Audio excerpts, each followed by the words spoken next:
né, como ele foi encontrado, apenas diz causa indefinida. O corpo foi encaminhado para o IML, para o exame tanatoscópico. Então, assim, o que a gente sabe? E o que nos leva a crer que ele foi levado à morte, que ele foi assassinado? Os conflitos permanentes nessa região, as ameaças permanentes nessa região, e os relatos de quem foi até o local e viu o corpo. O irmão do Ari ontem mandou um vídeo. Na verdade, foi a Neidinha que mandou. Ela foi para lá imediatamente. Ela estava em choque. Para quem não sabe, a Neidinha, a Ivaneide Bandeira, ela é coordenadora da Canindé, uma associação de defesa etnoambiental, porta-voz aí dos nossos povos indígenas, uma guerreira. Então, tão logo ela soube da morte do professor Ari Uruewauau, ela correu para lá para dar todo o suporte necessário e, principalmente, pelo que eu conheço da Neidinha, forçar as investigações. Então, não se sabe muitos detalhes. A gente tem que esperar o laudo desse exame tanatoscópico, mas eu acredito nos parentes que dizem as condições suspeitas em que o corpo foi encontrado. Eu acredito nos parentes que há uma semana, há 2 semanas, que constantemente vinham relatando as ameaças de morte desses indígenas aldeados ali. Inclusive, o Ari é parente de um indígena que recentemente denunciou várias ameaças de morte. Priscila, eu estive neste território, nessa região, desse imenso território do Uruewauau. Nós estamos falando de uma porção de terra com mais de 1.800.000 hectares, né? Eu estive nessa região especificamente, onde aconteceu a morte do professor Ari, há um ano, tão logo o presidente Jair Bolsonaro assumiu, né? Logo depois da posse dele. Estive com a Canindé, que foi fazer uma vistoria em algumas aldeias, justamente porque o invasor estava mais próximo das aldeias. E já havia também mais picadas, mais carreadores. Então, a Neidinha levou a TV France 24 para registrar esse "eu estou avisando", para depois dizer "eu te avisei". Então, ela levou a equipe da TV France, levou a equipe do, acho que Globo Natureza, se não me engano, e a mim, que acompanhei. Então, nós testemunhamos o clima nessa região onde o parente Ari foi encontrado morto. Por tudo que eu testemunhei, que eu vi, vou aguardar o laudo para me posicionar definitivamente sobre essa morte, mas por tudo que eu testemunhei, por tudo que eu conheço de lá, eu suspeito muito, muito, muito fortemente de que, de alguma forma, ele tenha sido perseguido e se não assassinado, levado à morte, enfim. Vamos esperar para a gente se posicionar. Vamos falar do que eu vi naquela região, porque em algumas aldeias, para entrar, você tem que passar por 20 quilômetros de terras, de latifúndios de políticos, né? Queria que você falasse um pouco mais dos conflitos que tem lá na região, se você puder. Olha, a disputa é como em vários outros territórios indígenas do país, né? A disputa é por terra, é por madeira, é por minério, né? São grileiros, madeireiros, garimpeiros que invadem esses territórios, ficam riquíssimos, né? E não invadem à toa, invadem derramando sangue indígena, encharcando a terra de sangue indígena. E são pessoas que contam com o apoio de uma classe política de quase...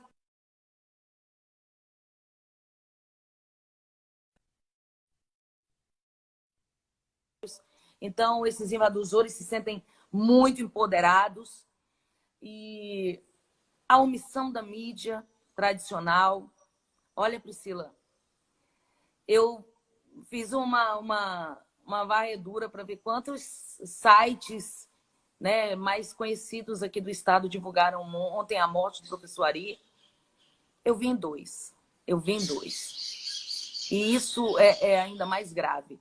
Não vi políticos lamentando a morte do parente Ari, nem mesmo sendo véspera do Dia do Índio. Não vi políticos prometendo acompanhar as investigações e para esclarecer essa morte. E, se for o caso, lutar por justiça. Não vi religiosos pedindo orações por mais essa vida indígena que se foi.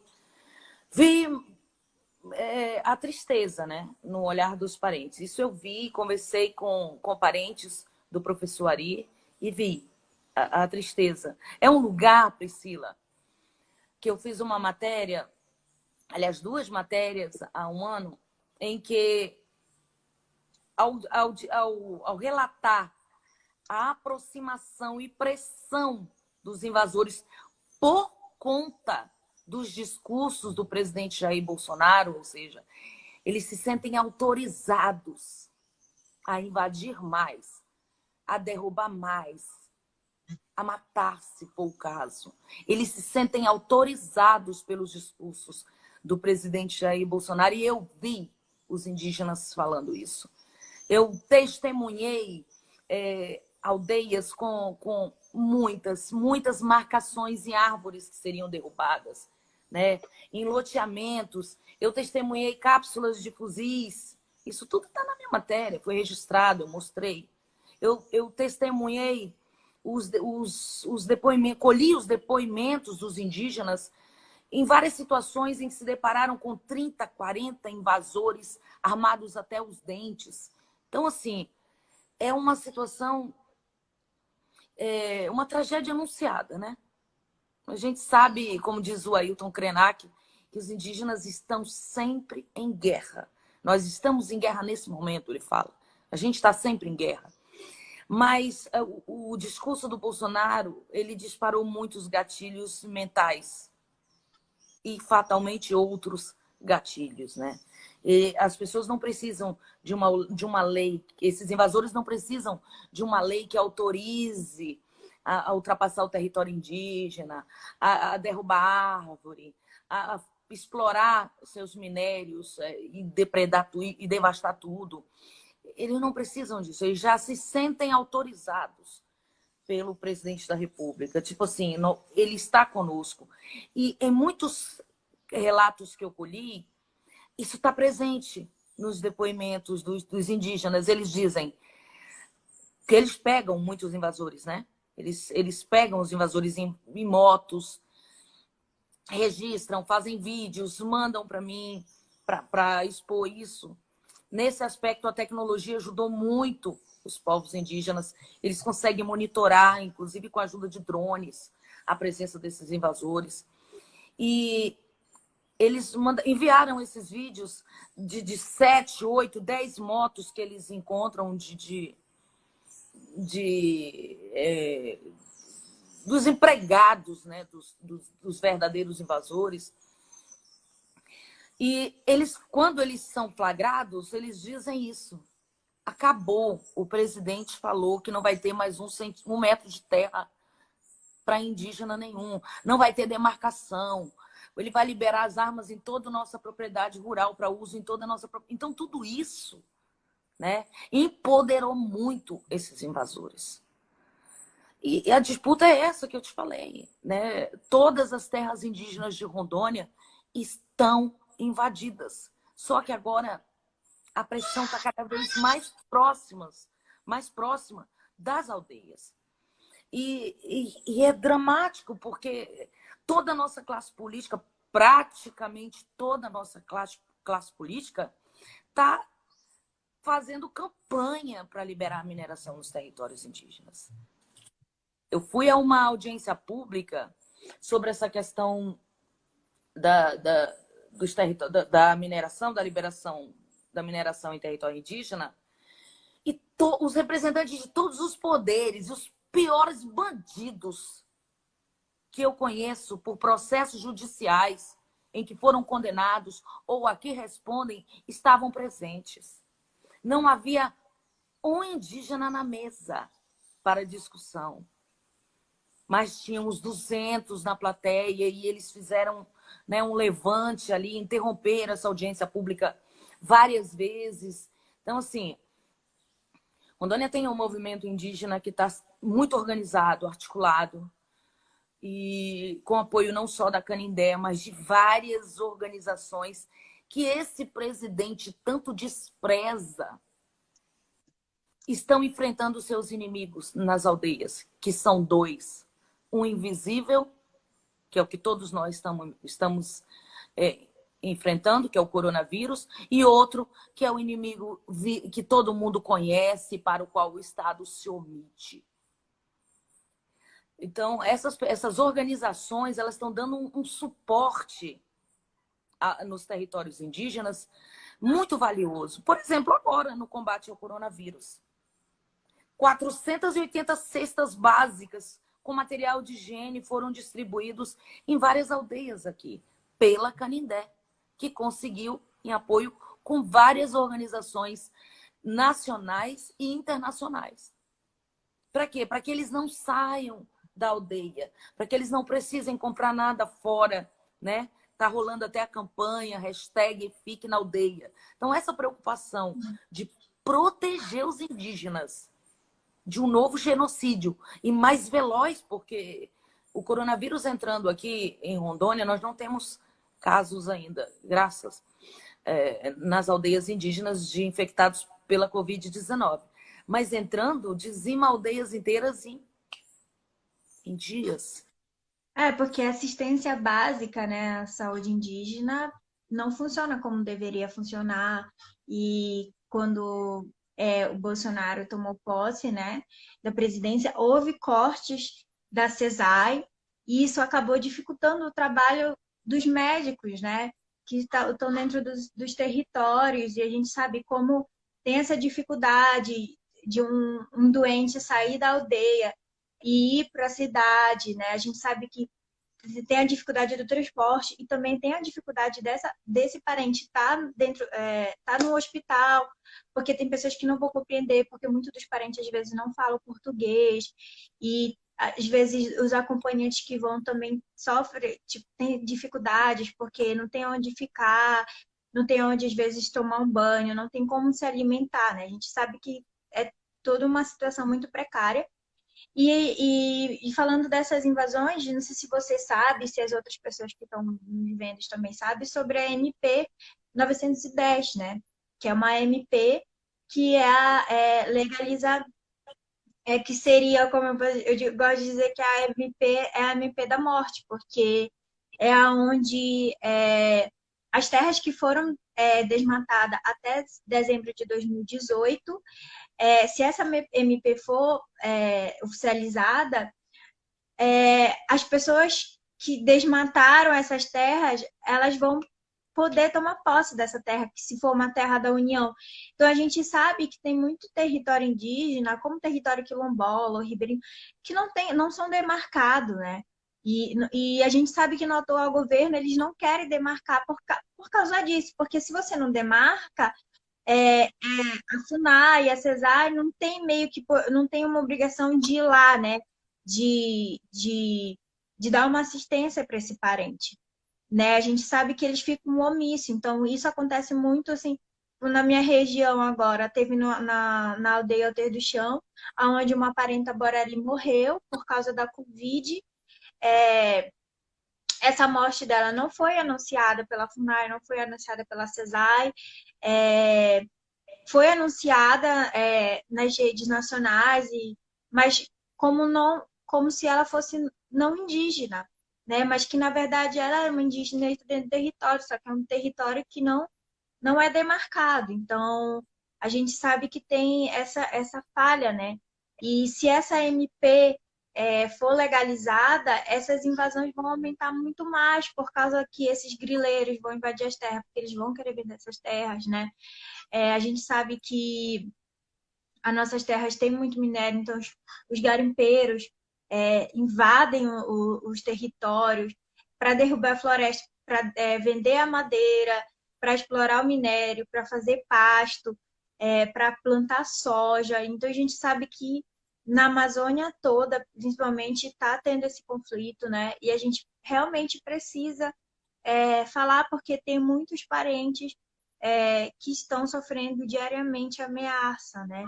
E como desde quando o Bolsonaro assumiu a presidência, como você falou, as pessoas, como antes, parece que elas estavam mais, elas tinham, ficavam mais acanhadas, como, né, se elas tivessem medo, mas elas não demonstravam exatamente na cara dura o que elas eram, né?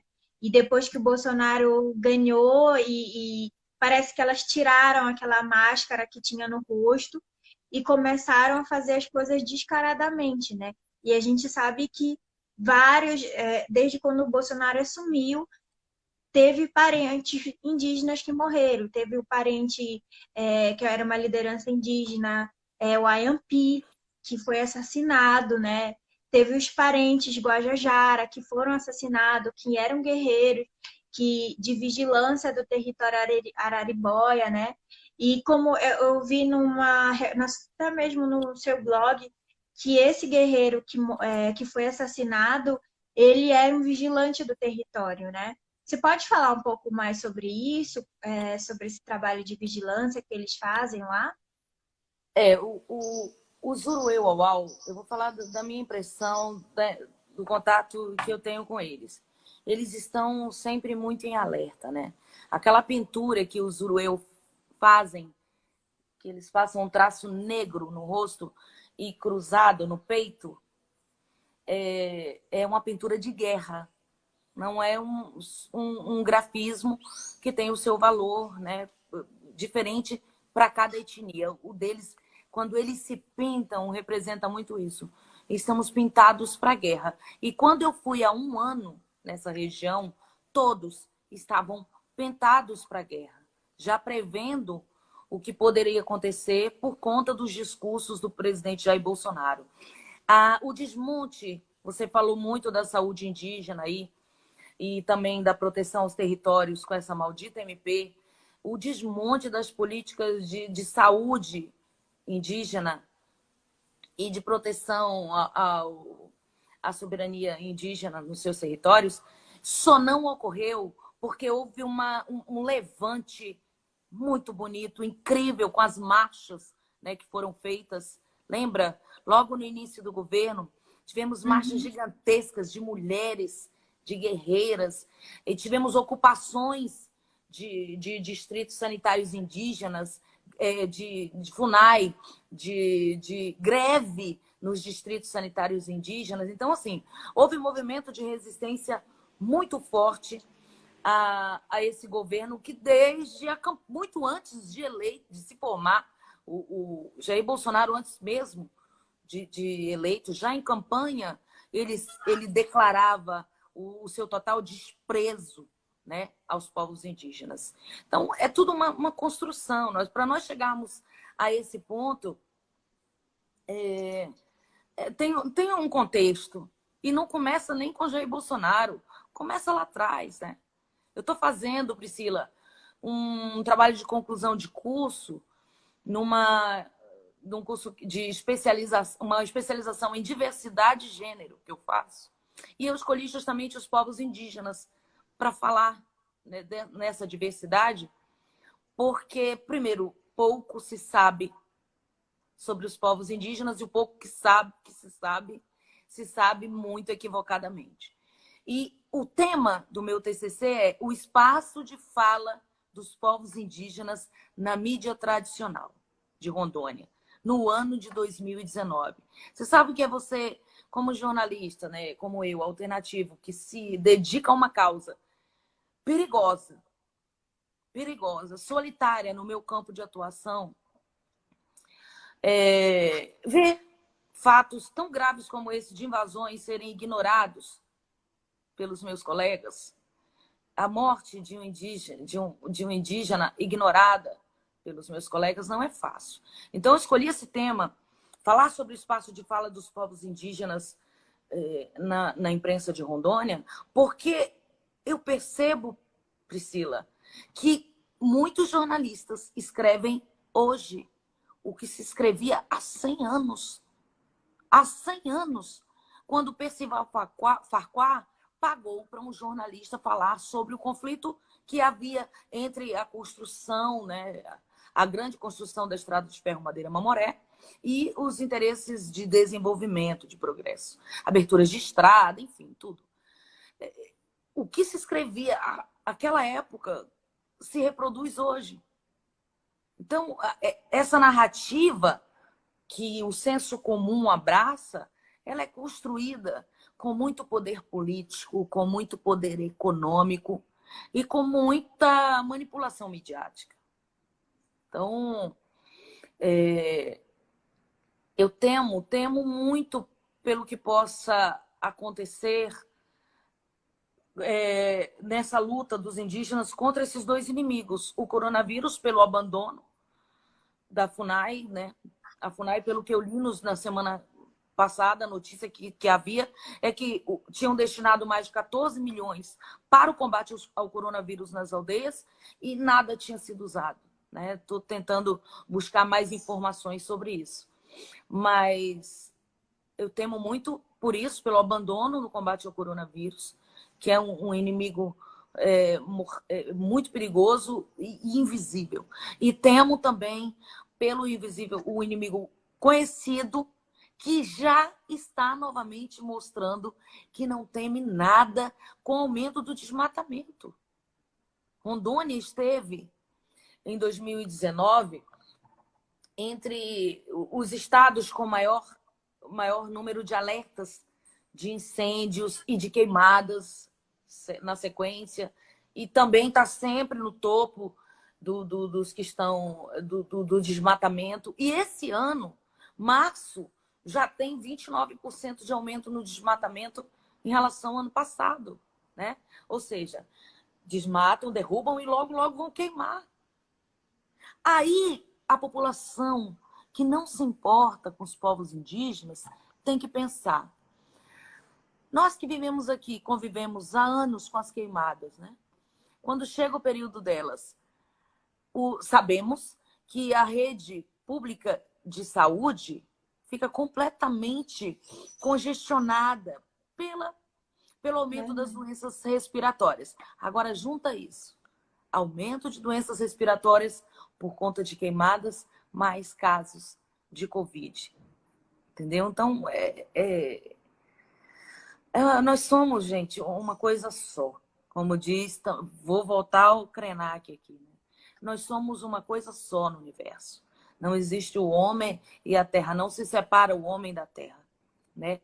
A gente tem que conviver em harmonia, em respeito, cada um preservando o seu espaço. Né? A tese mais forte que tem sobre o aparecimento desse coronavírus é o que muitos escritores, sobre o que muitos escritores já falaram, como o Diário de Diamond e tal.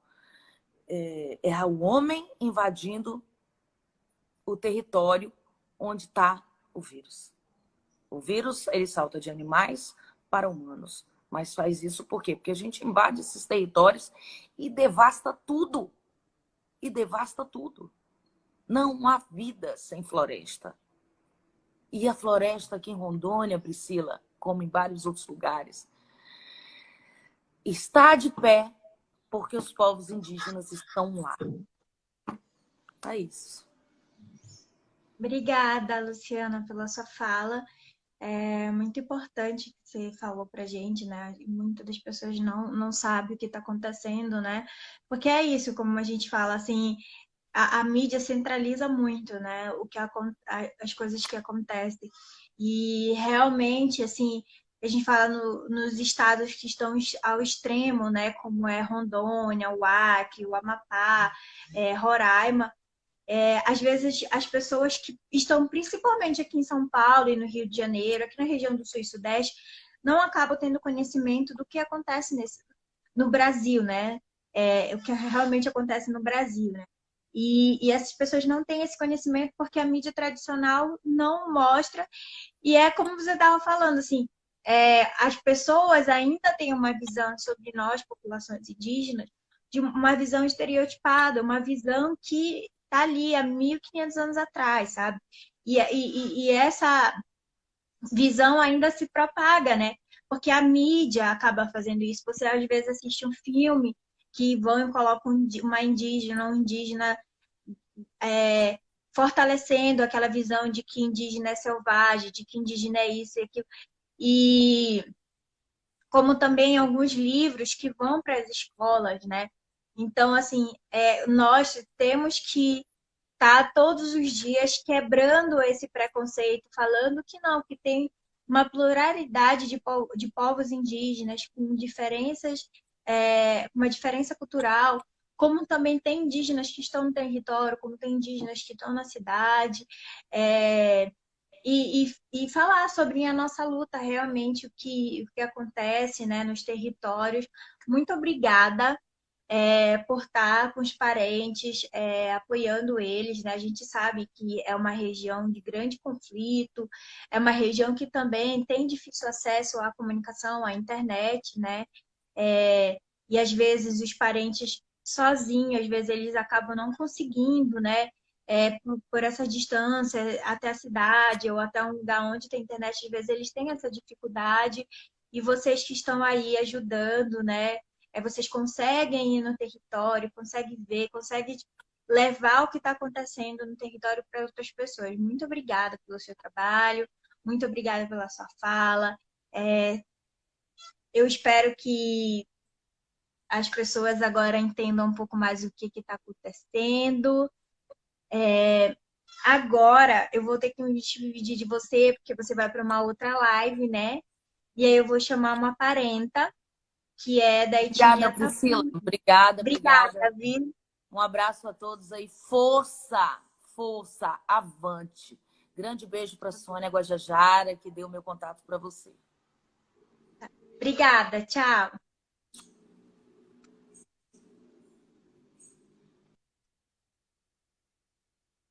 Então, gente, eu vou chamar agora mais uma parenta da etnia Tapuri, é a Maria Leonice. Ela é da terra indígena 7 de Setembro, que também é no estado de Rondônia.